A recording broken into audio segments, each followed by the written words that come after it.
You can still be death metal without being a fucking overly masculine Jocko asshole.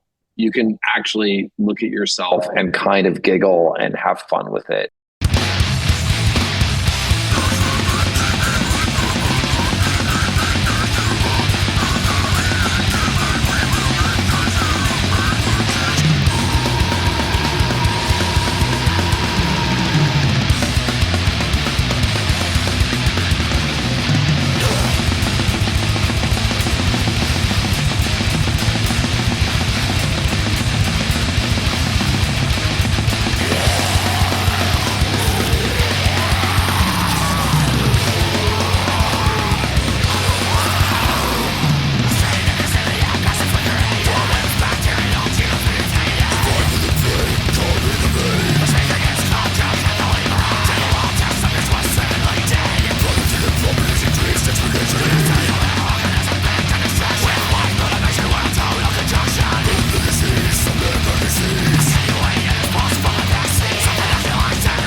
Welcome to the Dreams of Consciousness podcast. If you'd be so kind, would you mind introducing yourself?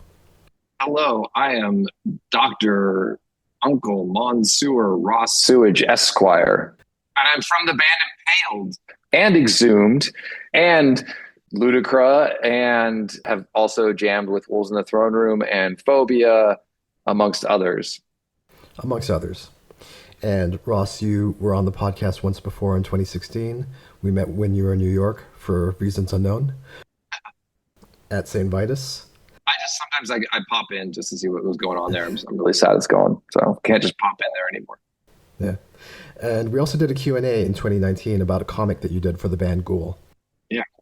So let's start with that second one. The comic was funded through a Kickstarter, which I think you guys exceeded your goal by about 4 times the original amount. Something like that. Yeah. In the end, how did it all go down? Were you guys satisfied with the result? I was very satisfied. I also think all the backers were satisfied because what I don't think most Kickstarters get going and it's like, hey, we've got this project we're going to do. And I don't think anybody had really realized how much I was already done doing the comic book.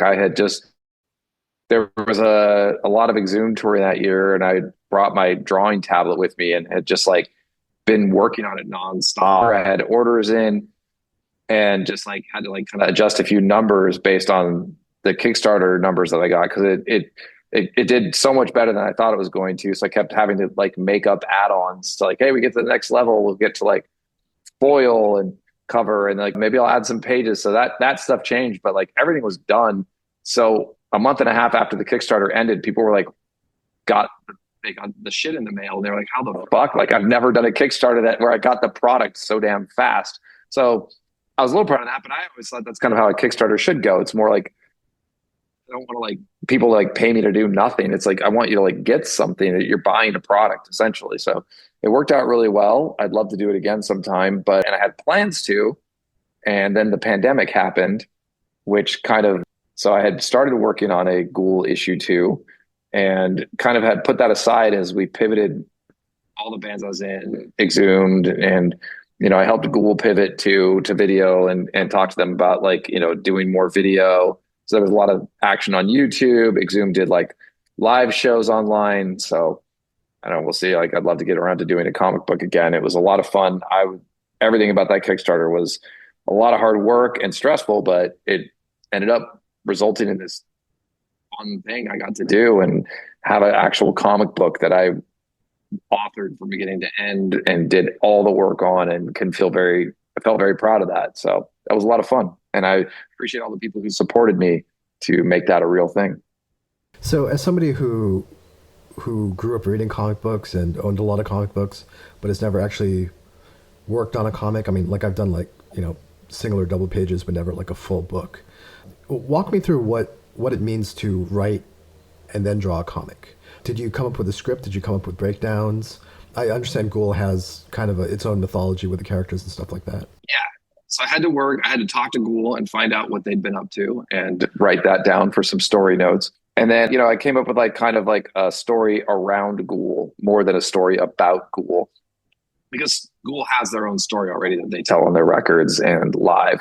So I was kind of more like fascinated about where they live and the kind of things around them and how that would, and more about the perspective of the secondary characters like the Ghoul Hunter or Killbot's story and the brain that's in Killbot and just other random stories about shit going on around them, or like they mentioned like in all the lore about Creepsylvania about like Mayor Gremselnock. I'm like, well, who the fuck is that? He sounds like an asshole. Like, let's find out what he's up to and what he does. And so, in consultation with them, I like kind of like put together a script, a basic story idea. Was not exactly like I think the Mighty Marvel method is you just let an artist draw out a plot outline, but I had a pretty rigid script. But since I was already visualizing it as the person who was going to draw it, that was fine. And so I had a script. I had like a basic idea how the pages would break down, and kind of did more of the EC method of comics, where you do a lot of the. So EC comics, it was heavy on the writer, and then they would actually letter the pages and have them scripted and lettered, and then give them to the artist, and it was up to the artist to fill in the panels after the words were already in them.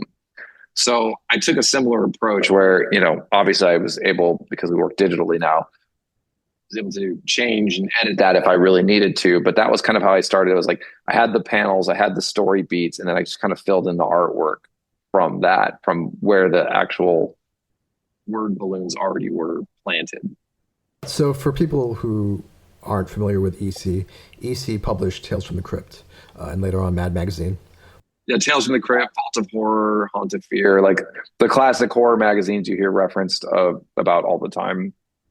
Like I'm sure people know the show and the movies.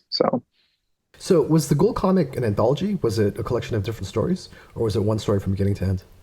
Was It was presented as an anthology. There's three stories that read on their own, but and this is like, I don't know how successful I was at this, but the stories are interconnected within themselves. Like, so there's three horror stories, all have a nice little twist at the end, but they all do relate to each other. And one story cannot exist without the other in terms of like it sets up what happens. So there's characters that carry throughout the whole thing, but I think the stories are like, they're, short 6-page stories that they read fine on their own, or 8-page stories. I can't remember. Anyways, but yeah, I for me there was a through line. Hopefully that was conveyed to some readers if I was successful at all.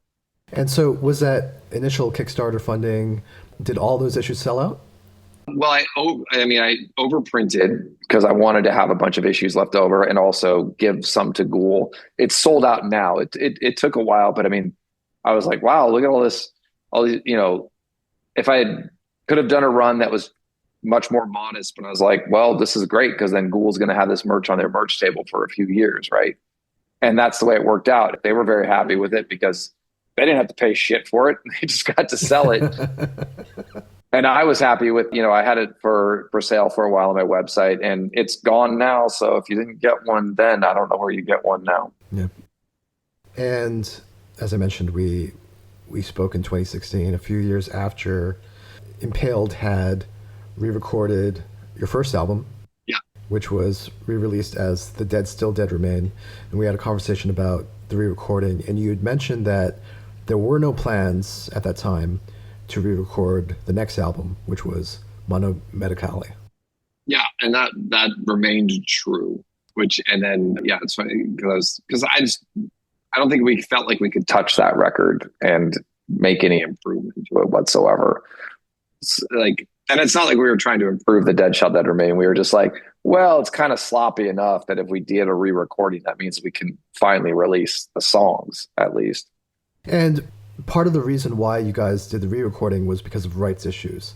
The rights for those early albums are tied up with a label that's no longer around, and which you had kind of a complicated relationship with, right?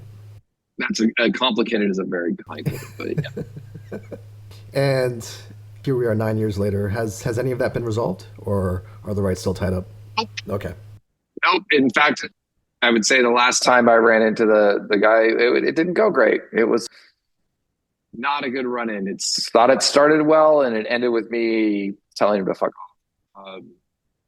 So yeah, he was being rude to some friends of mine. I had to come out from behind stage and tell him to shut the fuck up. And it was a whole embarrassing situation. I was like, you should be embarrassed of yourself. And I say this publicly because I don't give a fuck. He's not going to apologize or try to come to the table in any kind of good faith. If he did, I would eat my words and I would say, I'm sorry, but I just don't see that happening. Yeah.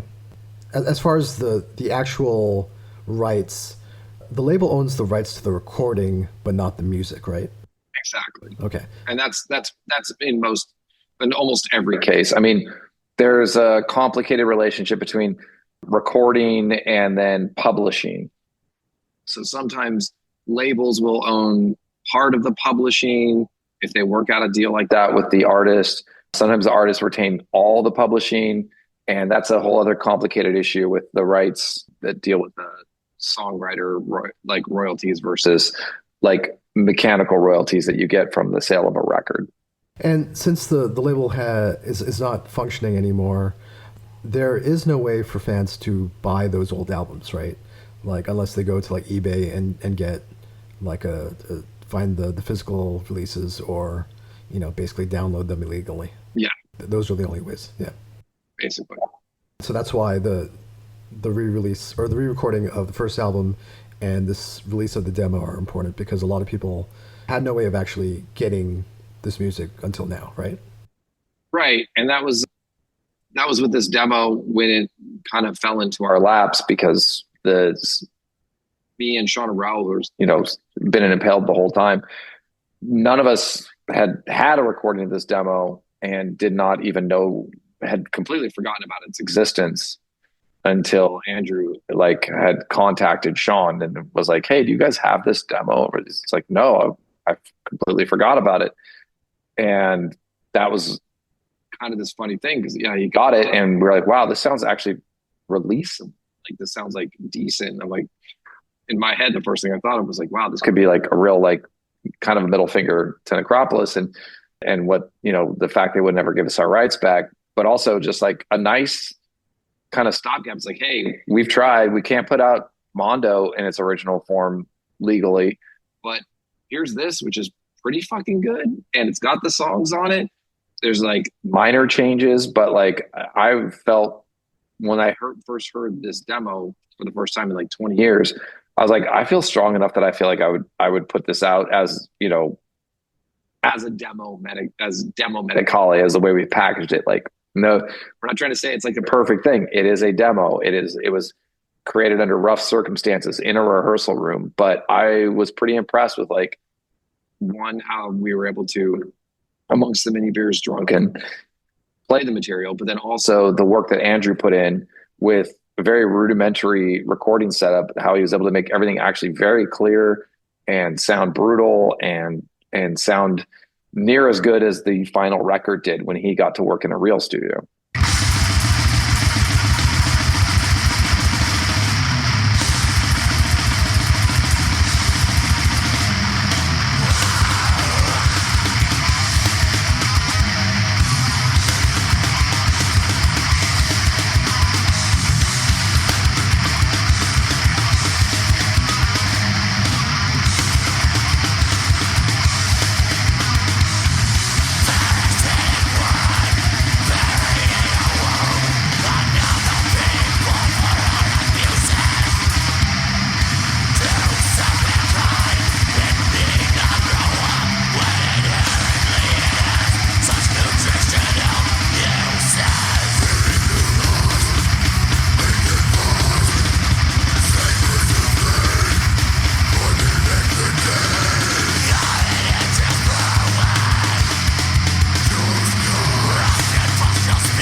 Let's talk about Andrew for a little bit.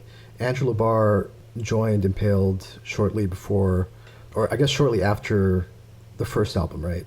There was the first album, and then there was the Choice Cuts EP, and that was Leon's last input to Impaled, and then it was kind of a firing, kind of like he wanted to leave, and it was kind of like, all right, well, let's just get this over with, right?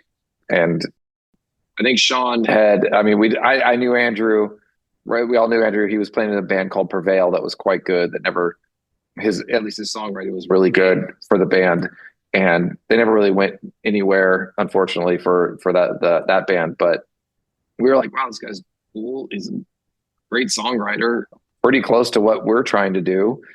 And Sean kind of had his eye on him and was like, yeah, hey, like, you want to like, and I think Sean had worked on a recording project with him as well. I was like, yeah, not only can he write and has killer vocals, like he can also record the shit. And we kind of always had not only have we always had a DIY ethos, but we also never had much money. So you kind of had to have that kind of ethos going into it.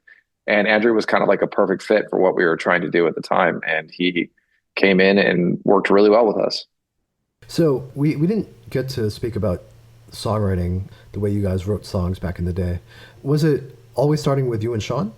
No, I think on Impaled's early days, it was a lot of like Sean and Leon would bring their material to each other and then kind of like hone out details and maybe add a riff or, like talk about like a lead that would be good on a part and stuff like that. By the time Mondo came out, I think we were coming together with more fully formed ideas of songs.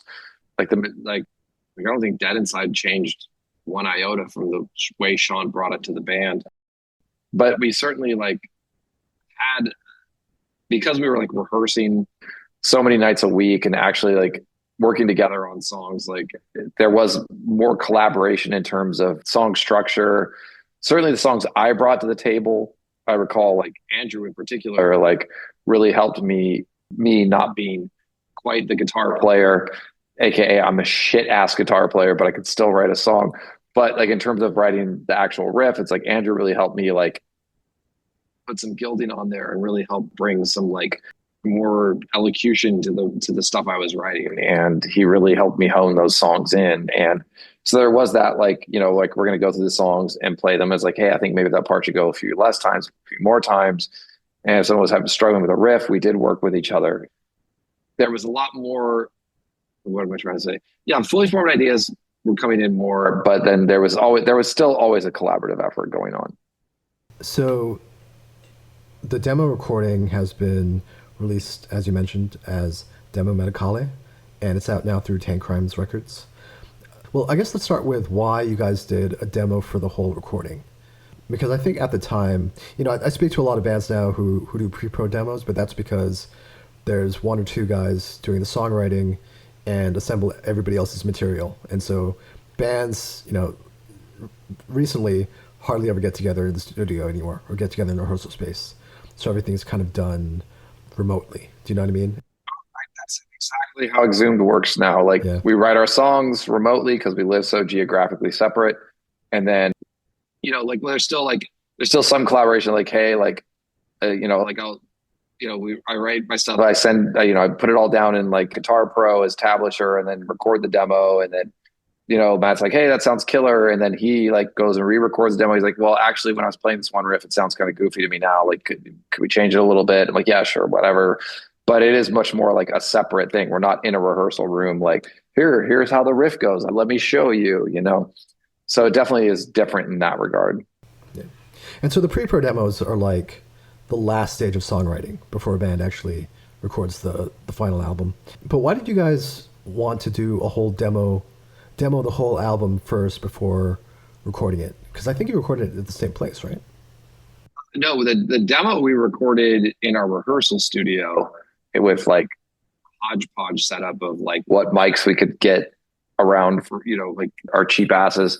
And it was, I think a large part of it was Andrew pushing for it because we were like, yeah, we want you to record this. Like, you think you can do it? And he goes, I don't know. Like, let me make sure and get my ducks in a row. And so I think a lot of it was experiment for him. And he was working with like, obviously he wasn't in a studio with that kind of gear, but he wanted to make sure he kind of could get these songs down and get the tones down that he wanted to get, at least in a rudimentary stage. And I think when you listen to this, it doesn't sound that dissimilar from Mondo Medicale. It's a little less polished, but it was him like kind of just trying to like practice mixing the record before we had to actually pay for studio time. And he had like this mini disc, 8-track mini disc recorder. So he was able to like record the drums and a scratch track and then bounce all the drums to one track. And then we could put all of our other tracks on it, which to us was like kind of crazy technology that we didn't have to all play together at the same time. And it was kind of a rehearsal for him, I think, that was like, can I make this record? Am I up to the task to be the engineer and mixer on it? And once we actually, throw money into a real studio, and I think we listened to it, and it did inform some of the songwriting. A couple of riffs got changed, helped us like kind of decide a song order, because then we could like play around with it and like listen to it and think what songs went together better. But a lot of it was like Andrew just getting in the sounds he wanted, and you'll hear it. He knew exactly what we were going into when we recorded Mondo Medicale, because this record was the practice for that. Did anybody outside of the band hear the demos at the time, or was it just for you guys? It was for us. We probably did share it with some of the guys at Necropolis or play it there. I can't remember. I think Raul was working there at the time, so I'm sure he probably played it for some people there and be like, check it out, this is what we're going to be doing. And but it wasn't for like any purposes of like selling the record or anything like that. We already knew where that was going. But yeah, no, I'm sure like other people heard it, but it was for us to like figure out like where we were going with the record and how we wanted it to turn out. So Andrew left the band not long after, but he continued to work with you guys as an engineer. No. When he left the band, it was done.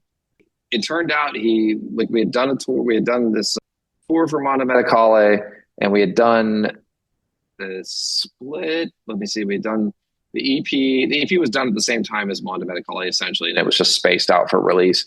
And then we did one more split with Hemorrhage in 2003.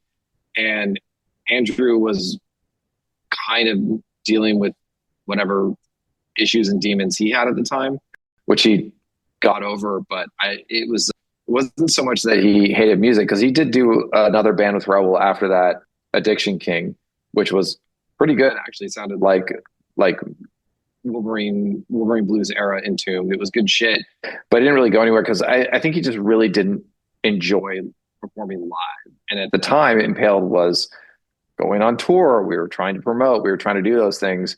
And I think we felt at the time very blindsided by it. And he kind of just like, one day he just like wasn't showing up. And I think we kind of figured something was wrong.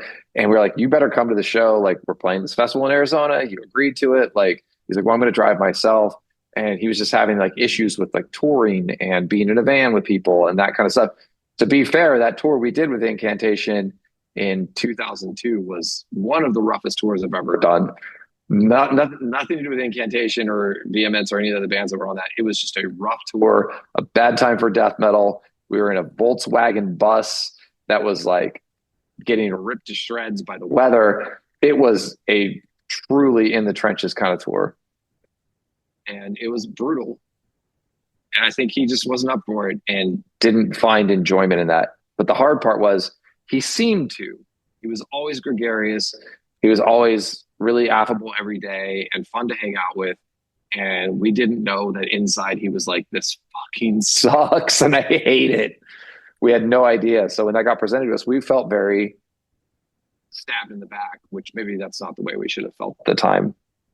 That's the way you look back at things, especially when you're young and angry. Yeah. I mean, you guys were all pretty young back then, right? Like, you were all in your early 20s. Yeah, exactly. And we were like, we got to go, go, go, go. And he was like, well, no, actually, we should think about being comfortable. And even the split with Hemorrhage is like, well, wait, we're doing this for free for this fucking label. And I was like, well, that's just what you do, because I want to do a split with Hemorrhage. And logically, when I say it back to myself, I'm like, that's really stupid. Obviously, this label should be like shipping in for this in some way, and we shouldn't be giving this shit away for free. Yeah. Sorry, I need to check something. Did Andrew work on the digital autopsy EP? Oh God, I don't even know the digital autopsy EP is like that was like a weird remix thing by some other guy, I think. Yeah, that's no, I don't think that's like some weird ass 3-inch mini CD that some guy just was like, I remixed your songs, and I was like, I'm putting it out. I was like, okay. Okay. I had no choice in that matter. He was like, I'm doing this. And I was like, all right, I guess I can't stop you. Okay. So it's kind of like a bootleg, basically. Yeah, it's essentially a bootleg. There was no official involvement in that. Okay.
So as you mentioned, Andrew got back in touch with you in 2022. With had you reconnected in that time?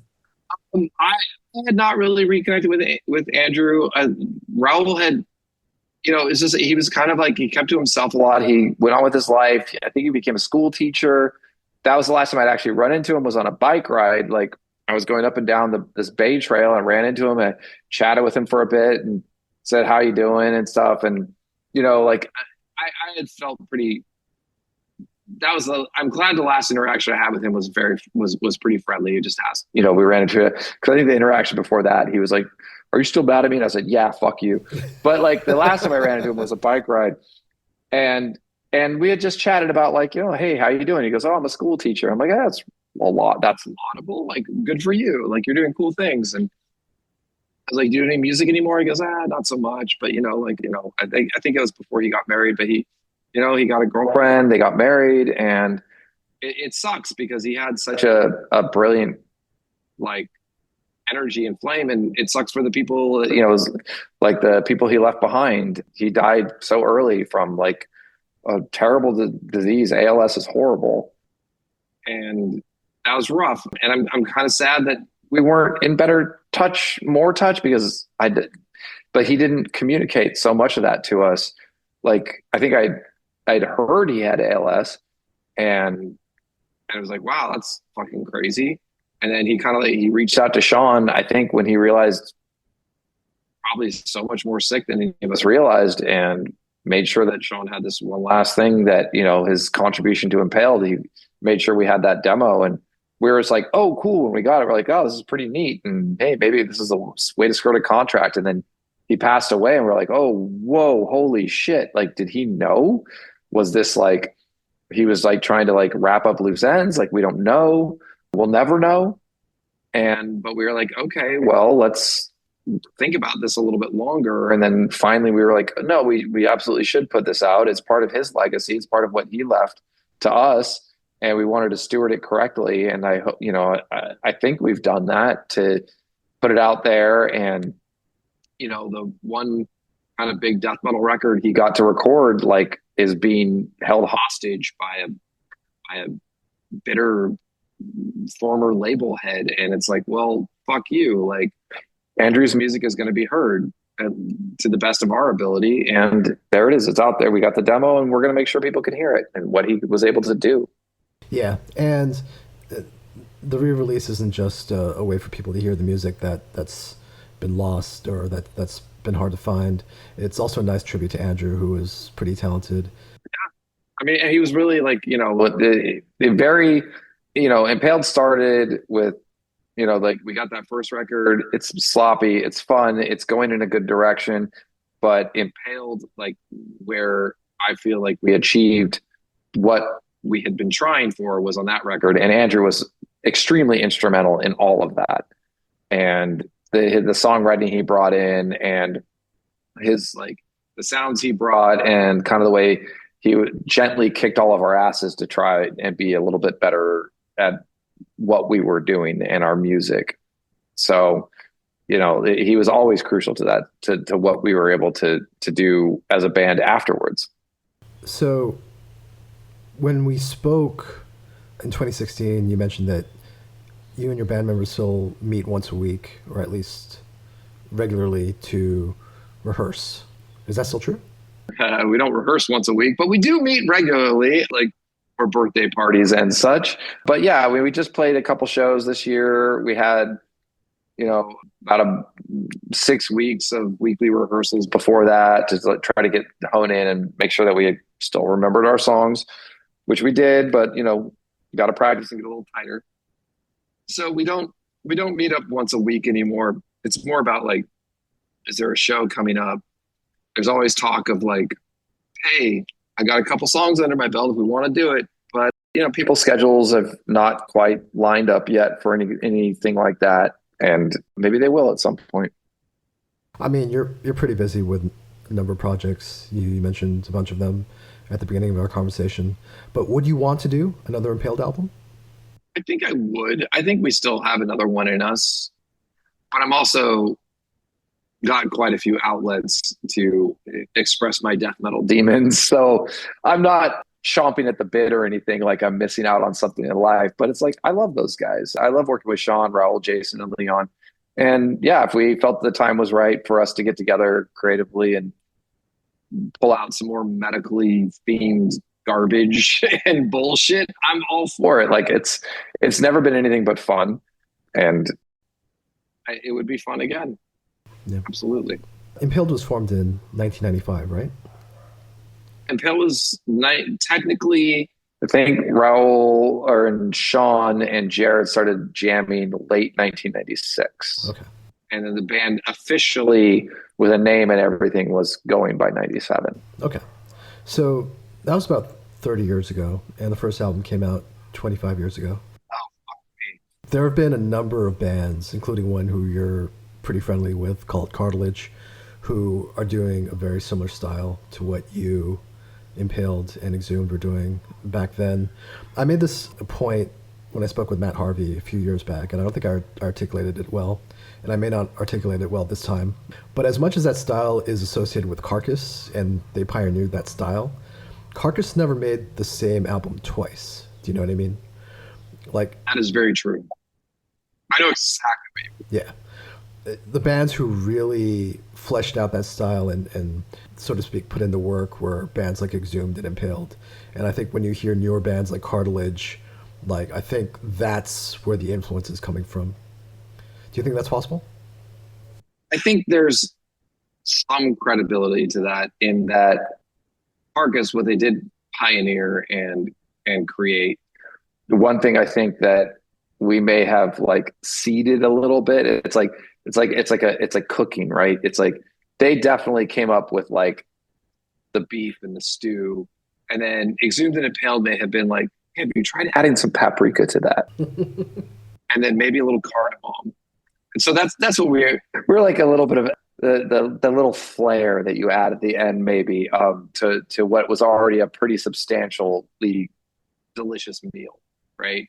And I definitely think you can detect that in, like, I love Cartilage. Cartilage is great. Of course, I'm going to like Cartilage because they're definitely like they're biting at the same pie I am, but they're like, I definitely think you can detect that.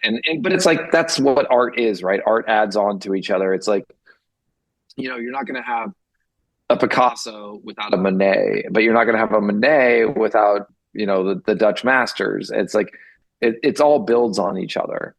And who can take the most credit for what? It's like, well, I think we can always say Carcass takes the most credit for this kind of shit. But it's like, yeah, I think there has been some influence. Like Exhumed brought in a lot more of the thrash, and Impaled like decided to bring in some more of like the Swedish melodic parts of it, and like pepper it with that. And then you get a band like Cartilage who like doing that, and then they're going to bring their own thing to it as well. That what they're doing with it, it's not wholly derivative. Right. What do you think Impaled's legacy is? Or what would you want Impaled's legacy to be? How do you think Impaled should be remembered? I want Impaled legacy to be so much different than what I think it is. I like to think that, one, that we brought like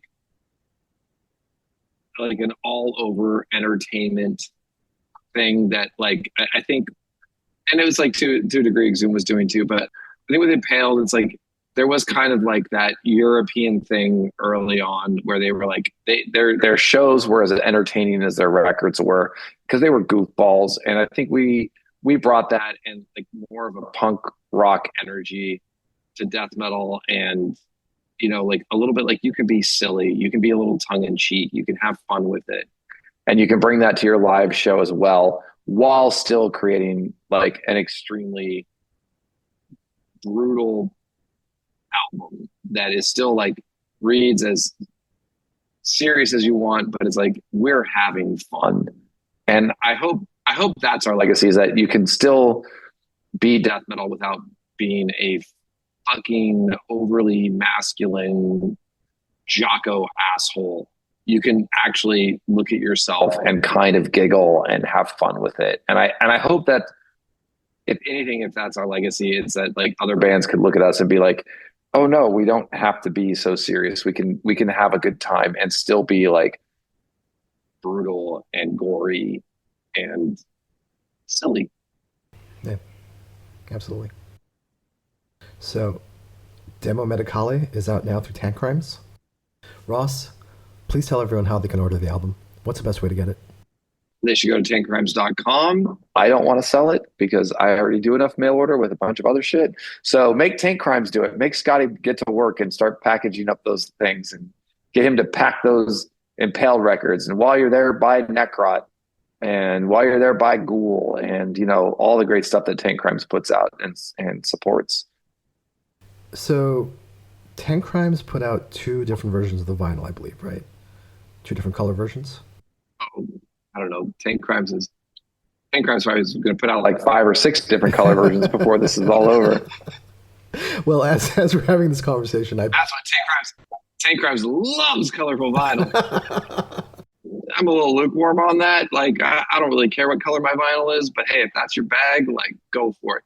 Get multiple colorways. Go for it. I appreciate you. Well, at the time we're having this conversation, I believe there are 2 versions available. I don't know if you've seen them or if you have a copy. I do. I don't know if I've opened them all. Okay. So hopefully by the time this episode comes out, those will still be available. Yeah. Impaled is, I mean, how would you describe the status of Impaled? We are an active band who is not super active. We've just continued and, like we've got a group chat going and it's like, there's been some show offers. Some of them we're going to try to hit, some of them we can't. But yeah, we're a group of friends who are still friends and still hang out. And it's like, we jam when we can, keep it light and keep it fun. So are you active on social media at all? I mean, you mentioned that you guys still play shows. We should probably be more active. We do actually. We finally grew up, I think it was last year, and finally had an Instagram account. So if you search Impale on Instagram, we're on there. We have a Facebook page. Don't have a YouTube page. Don't have a Twitter. Nobody has a Twitter anymore, do they? So, but yeah, you can find us on Instagram and trying to remember to put up some more old photos and stuff that we're doing now currently when we play some shows here and there.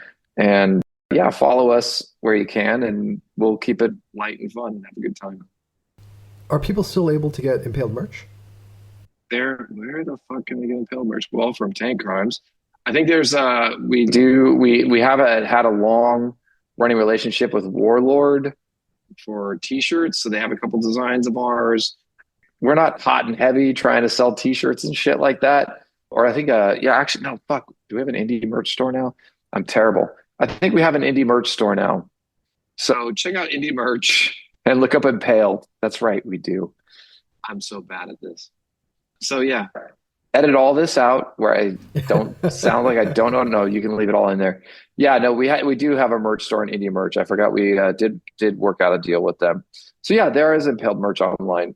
Go look for it. Go pick it up. Support true gorecore metal. So, Exhumed put out an album, I think, 2 years ago. Is that correct? That you were on? What was the last? The last one was To the Dead. I believe that was 2022. Or was it 2023? Yes, I'm on it. It's one of those years. Do you want to say anything about Exhumed or any of the other projects that you have? Exhumed is going strong. We had a good tour last year where we supported the Decayed Decades documentary and played a bunch of old shit and kind of went old school with the spikes and the leather and the metal. And we're currently working on a new record. We want to keep making more and more death metal and having a good time out there. So right now I'm in the midst of recording my parts for that record. We're honing in. We're having meetings about lyrics. We want to put together a killer project that speaks to its own and has its own personality.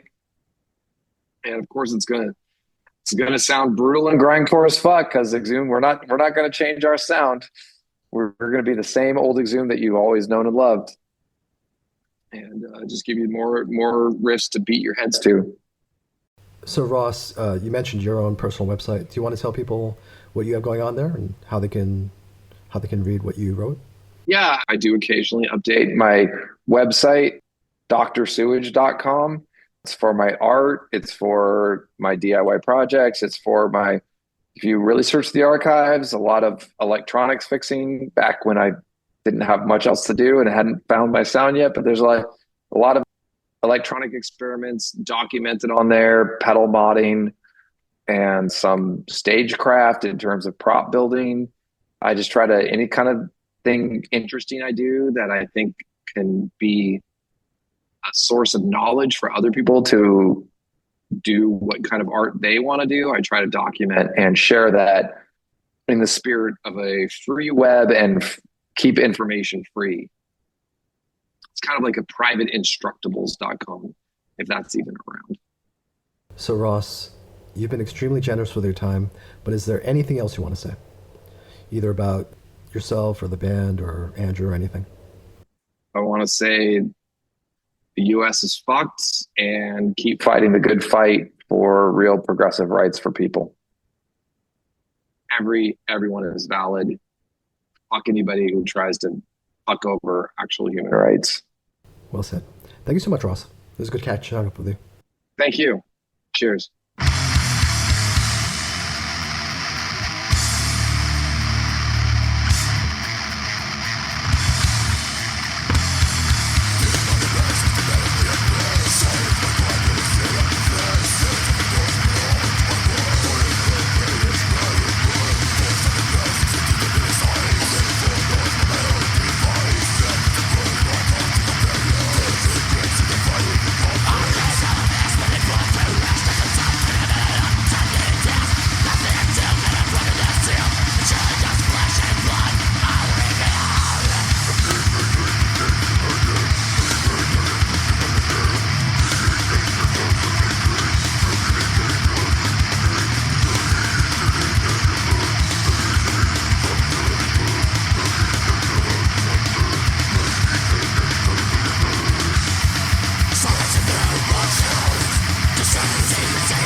It's getting it wrong.